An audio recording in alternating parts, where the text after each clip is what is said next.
Hello friends, this is मधु पांडे। अब जान रहे हैं कि अभी देश में लॉकडाउन लगा हुआ है, तो मैं आशा करती हूँ कि इस लॉकडाउन का भरपूर आनंद भी ले रहे होंगे और इसके साथ साथ लॉकडाउन का पूरा फ़ायदा भी उठा रहे होंगे, क्यों अपनी पढ़ाई को भी जारी रखते हुए।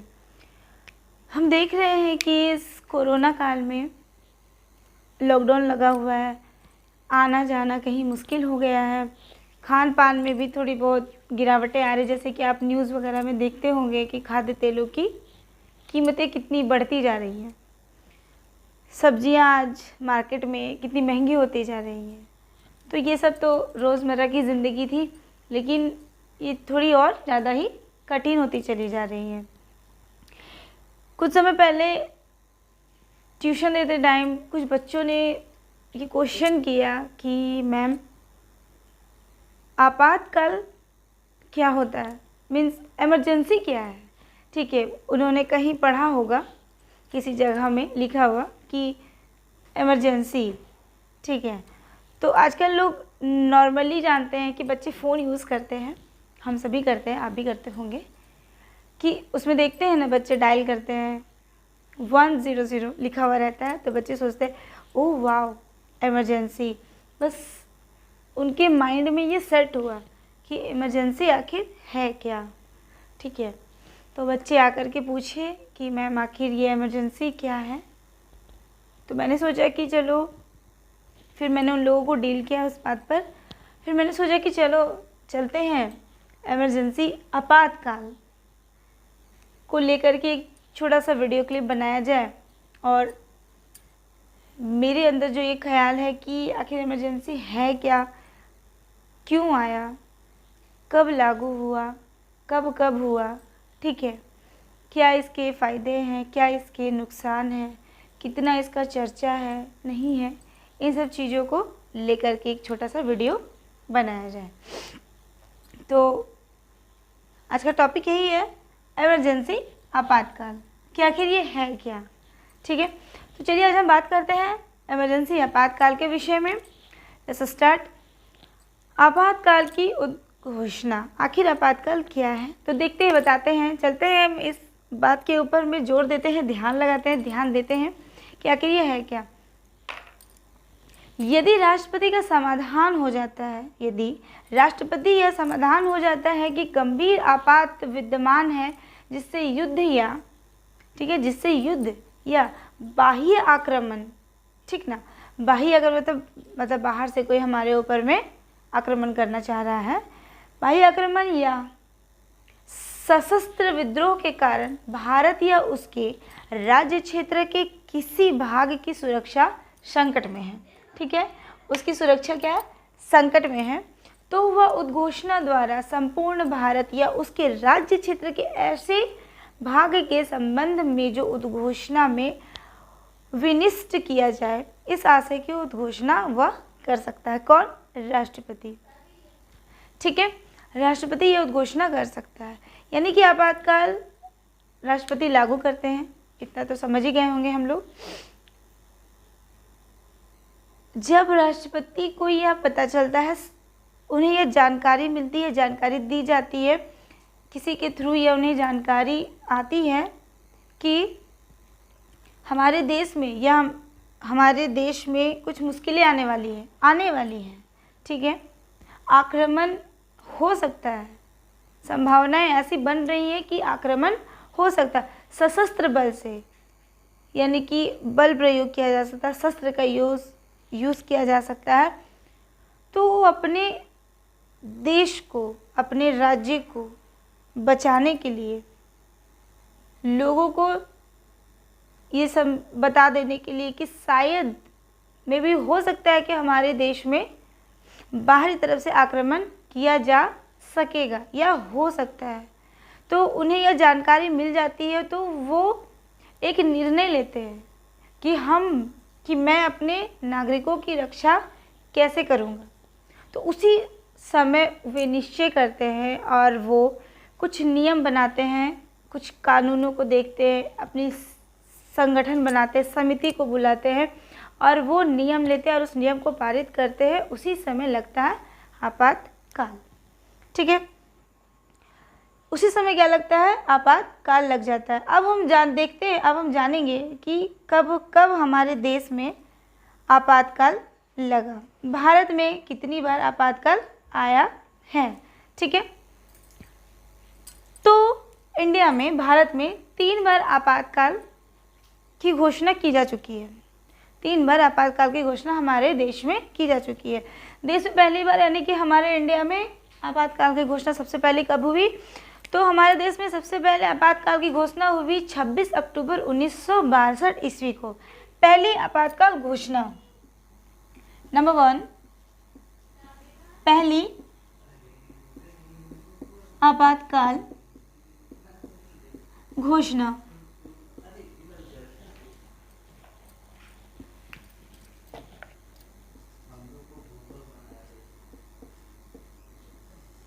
ठीक है, पहली आपातकाल घोषणा कब हमारे देश में लगी, तो 26 अक्टूबर 1962 ईस्वी को।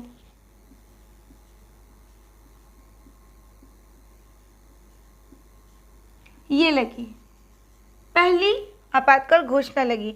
अब दूसरी आपातकाल घोषणा,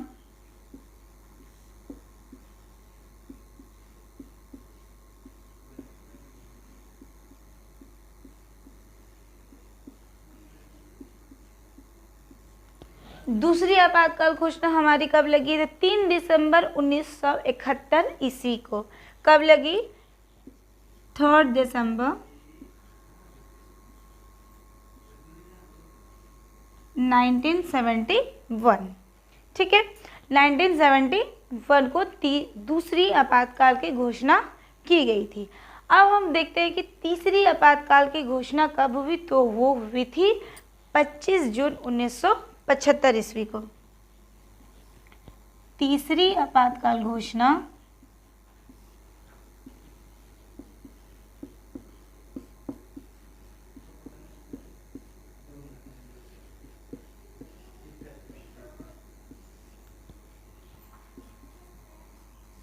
कब लगी थी, तो 25 जून 1975 ईस्वी को। 25 जून 1975।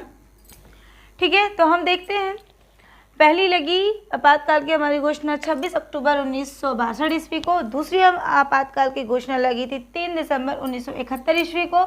और तीसरी आपातकाल की घोषणा लागू हुई थी राष्ट्रपति के द्वारा लगाई गई कब, तो 25 जून 1975 ईस्वी को। ठीक है, तो यह अब देखते हैं कि तीसरी बार आपातकाल की घोषणा किस आधार पर की गई। ठीक है, तो ये किस आधार पर की गई थी तीसरी आपातकाल की घोषणा, तो आंतरिक अशांति के कारण, यानी कि आंतरिक यानी कि अंदर में, देश के अंदर में किसी प्रकार की कोई अशांति फैली होगी, उसी वजह से ये जो हमारी तीसरी आपातकालीन घोषणा है ये लागू की गई थी, ये इसी आधार पर। ठीक है, तो आंतरिक अशांति के कारण, आंतरिक अशांति के कारण तीसरी हमारी घोषणा की गई थी। राष्ट्रपति की आपातकाल की घोषणा को संसद के समक्ष उसकी स्वीकृति हेतु 1 महीने के अंदर ही रखा जाता है। ठीक है, राष्ट्रपति की आपातकाल की घोषणा कितने महीने के अंदर में, तो 1 महीने के अंदर में रखा जाता है। ठीक, अब हम लोग देखते हैं कि आखिर आपातकाल इंडिया के विषय में आपातकाल कब कब कैसे कैसे घोषित किया गया, तो 25 जून 1975 ईस्वी से 21 मार्च 1977 तक का 21 महीने की अवधि में भारत में आपातकाल घोषित था।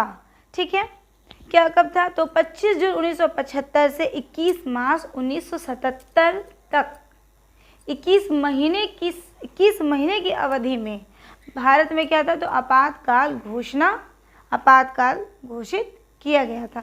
उस समय तत्कालीन जो राष्ट्रपति थे, ठीक है, हमारे उस समय जब ये आपातकाल लगा हुआ था, जब घोषणा की गई थी, उस समय हमारे देश के जो राष्ट्रपति थे वो थे फखरुद्दीन अली अहमद, ठीक है। फखरुद्दीन अली अहमद भारत के 5वें राष्ट्रपति उस समय वे प्रतिनिधित थे, ठीक है। वे उस पद्धति पर विराजमान थे। 1925 कब, तो 1925 में नेहरू से इंग्लैंड में मुलाकात के बाद, 1925 में नेहरू से उनकी जब मुलाकात हुई, ठीक है, इंग्लैंड में मुलाकात के बाद वे भारतीय राष्ट्रीय कांग्रेस में शामिल हो गए। उन्होंने इंग्लैंड में उनसे मित्रता होगी, मुलाकात हुआ, और उसके बाद वो क्या किए, एक पार्टी में शामिल हो गए। उस पार्टी का नाम था कांग्रेस पार्टी, ठीक है। उन्होंने स्वतंत्रता आंदोलन में सक्रिय रूप से क्या किया, भाग लिया। कौन, तो हमारे देश के 5वें राष्ट्रपति।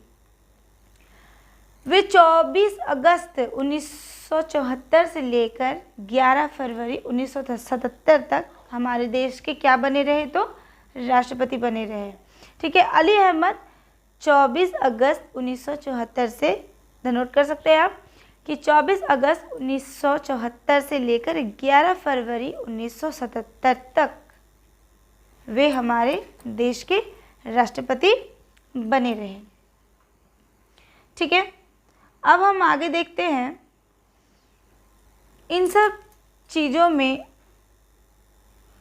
महिलाओं का भी अपना एक पक्ष होता है, हाथ होता है। तो हम बात करते हैं थोड़ा सा इंदिरा गांधी जी के विषय में। इंदिरा गांधी जी के विषय में बात करते हैं, तो देखते हैं हम लोग 1967 और 1971 के बीच, ठीक है, 1967 और 1971 के बीच प्रधानमंत्री इंदिरा गांधी ने सरकार और भारतीय राष्ट्रीय कांग्रेस पार्टी के साथ ही संसद में भारी बहुमतों से उनका आगमन हुआ, उनका आमंत्रण किया गया और वो उसमें पार्टिसिपेट करती हैं, ठीक है। केंद्रीय मंत्रिमंडल की बजाय प्रधानमंत्री के सचिवालय के भीतर ही केंद्र सरकार की शक्ति को केंद्रित किया गया, ठीक है। सचिवालय के निर्वाचित सदस्यों को उन्होंने एक खतरे के रूप में देखा। किन्होंने, तो इंदिरा गांधी जी ने, जो 1967 से लेकर के 1971 के बीच की ये जो घटनाएं हैं, ये जो बीच में जो आती है, तो उन्होंने क्या देखा कि कुछ सचिवालय के अंदर में कुछ खतरा उन्हें महसूस होने लगा। उसके बाद उन्होंने, इसके लिए वह अपने प्रधान सचिव पीएन हक्सर, ठीक है, पीएन सचिव जो थे वो पीएन हक्सर, जो इंदिरा के क्या थे, सलाहकार थे, वो उन्हें मोरल सपोर्ट किया करते थे, मोरल एडवाइस देते थे, ठीक है। वो उनके सलाहकार थे कि वे उनकी बातों को सुनती थी, समझती थी, ठीक है। सलाहकारों के अंदरूनी घेरे में वो आते थे, उनके पर भरोसा किया। इंदिरा गांधी जी ने उनके ऊपर में, पीएन जी के ऊपर में क्या किया, भरोसा किया। इसके अलावा परमेश्वर नारायण हक्सर के सत्तारूढ़ पार्टी के विचारधारा प्रतिबंध नौकरशाही के विचार को उन्होंने क्या दिया, तो बढ़ावा दिया, ठीक है। उन्होंने क्या किया, उस पार्टी को बढ़ावा दिया, नौकरशाही के विचारों को उन्होंने बढ़ावा दिया। हाँ, तो अब हम देखते हैं आपातकाल। अब हम इसके स्पष्टीकरण की ओर में थोड़ा जोर देते हैं। अब हम इसके स्पष्टीकरण की ओर चलते हैं और इसके बारे में थोड़ा और जानने का क्या करेंगे, कोशिश करते हैं। यदि राष्ट्रपति समझते हैं, यानी उनके पास में एक विचार आ जाता है, एक विचारधारा उनके पास में दे दी जाती है कि सर हमारा देश क्या है, खतरे में है, ये सूचनाओं के आधार पर व्यक्त किया गया है। ये सूचनाएं इस प्रकार से मिल रही हैं कि भारत पर दूसरे जगहों से क्या हो सकता है, आक्रमण हो सकता है, आक्रमण किया जा सकता है, ठीक है। विद्रोह हो सकता है, सशस्त्र बल के द्वारा किया जा सकता है, किसी और प्रकार चीज़ों से बाह्य आक्रमण वहाँ किया जा सकता है। यह घोषित करने वाली आपात की उद्घोषणा की युद्ध या बाह्य आक्रमण का सशस्त्र विरोध से भारत या उसके राज्य क्षेत्र को बचाने के लिए, जब वो समझ जाते हैं कि हमारा राज्य क्षेत्र और हमारा देश क्या है, खतरे में, संकट में है, तो उस भाग को सुरक्षित करने के लिए, सुरक्षा संकट से सुरक्षा प्रदान करने के लिए युद्ध या ऐसे आक्रमण या विरोध के वास्तव में होने से पहले की जा सकेगी। यानी कि वो क्या करेंगे, उनको पता चल जाएगा, बता दिया गया कि सर ऐसी ऐसी बातें, ऐसी ऐसी घटनाएं घट सकती हैं, तो वो क्या करेंगे, अपनी सूझबूझ से एक समिति बनाएंगे, संगठन बनाएंगे, बैठक बुलवाएंगे और उन विचारों को रखेंगे जो उन्हें प्रदान की गई, उन्हें बताया गया कि सर ऐसी ऐसी बातें हैं। उसके बाद एक सहमति के साथ में वो एक निर्णय लेते हैं, एक निर्णय आधारभूत निर्णय आता है, ठीक है।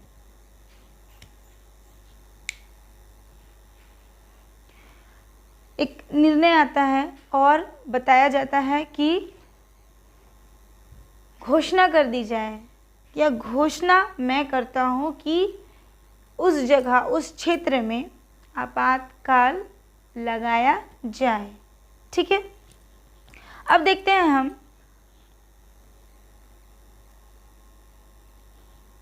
राष्ट्रपति के द्वारा अधीन की गई, राष्ट्रपति के अधीन में की गई घोषणा में किसी पश्चातवर्ती, ठीक है, पश्चातवर्ती उद्घोषणा द्वारा परिवर्तन किया जा सकेगा या उसको वापस लिया जा सकेगा। तो इसका क्या मतलब हुआ कि इमरजेंसी लगा, उसके बाद में उसको वापस भी लिया जा सकता है।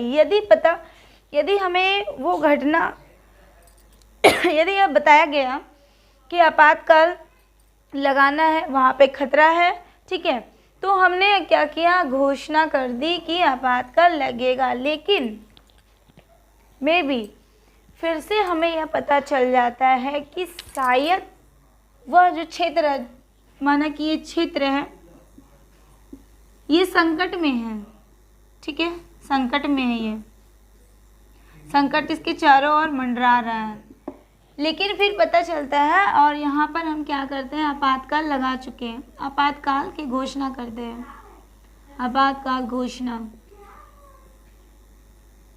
लेकिन जब हमें फिर नॉलेज में आया कि बताया गया कि नहीं, ये क्षेत्र अब क्या है, सुरक्षित होता जा रहा है, सुरक्षित है, ठीक है, तो अब क्या हो रहा है, ये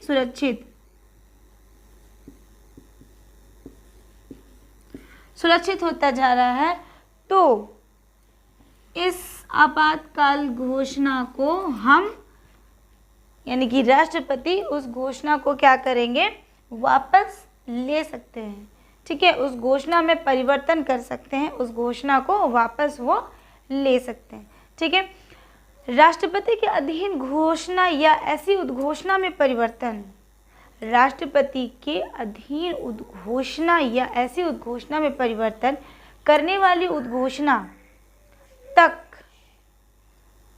तक नहीं करेंगे, ठीक है, तब तक नहीं किया जा सकेगा जब तक कि उनका जो परिषद है, ठीक है, जो कि अनुच्छेद 75 के अधीन में बताया गया है, ठीक है ना, कि उनका जो परिषद है, प्रधानमंत्री और मंत्रिमंडल से मिलकर के उनका जो बना हुआ जो परिषद है, उनमें उनके विचारों को ना लिया जाए। जब तक उनके विचारों को ना लिया जाए तब तक यह लिखित रूप से इसको संसूचित नहीं किया जा सकेगा, ठीक है। यानी कि राष्ट्रपति जो हैं वो सभागार में बैठते हैं, वहाँ उस सभा में मौजूद व्यक्तियों का जब तक विचार ना लिया जाए, ठीक है, क्या किया, जब तक उनका विचार ना लिया जाए तब तक किसी भी पेन या पेपर में लिखित रूप से उसे संसूचित, उस नियम को नहीं लागू किया जा सकेगा, ठीक है। ये हुई बातें। अब हम देखेंगे इस अनुच्छेद, यानी कि 75वां अनुच्छेद के अधीन की गई प्रत्येक घोषणा, ठीक है, जो हमारा जो आपको मैंने अभी जो अनुच्छेद बताया, अनुच्छेद 75, जिसमें कि प्रधान ये अनुच्छेद 75 के जो अधीन में जो आते हैं प्रधानमंत्री और मंत्रिमंडल स्तर के जो मंत्री आते हैं, ठीक है, अन्य मंत्रियों से मिलकर जो बनती है ये संगठन, वो अनुच्छेद 75 में आपका आता है। उसके अधीन की गई प्रत्येक उद्घोषणा सांसद के प्रत्येक सदन के समक्ष रखी जाएगी, ठीक है। ये जो घोषणा जो बनेगी, जो हमारे जो राष्ट्रपति हैं, जो घोषणा बनाने वाले हैं, घोषणा जो बनाएंगे, जो पारित करेंगे, उनके प्रत्येक के सामने उसे क्या रखा, उनके सामने प्रत्यक्ष रूप से रखा जाएगा। जहां वह पूर्ववर्ती उद्घोषणा को वापस लेने वाली उद्घोषणा नहीं होगी, यानी कि पहले जो उद्घोषणा की गई उसको वहाँ पर वापस नहीं किया जा सकता, ठीक है।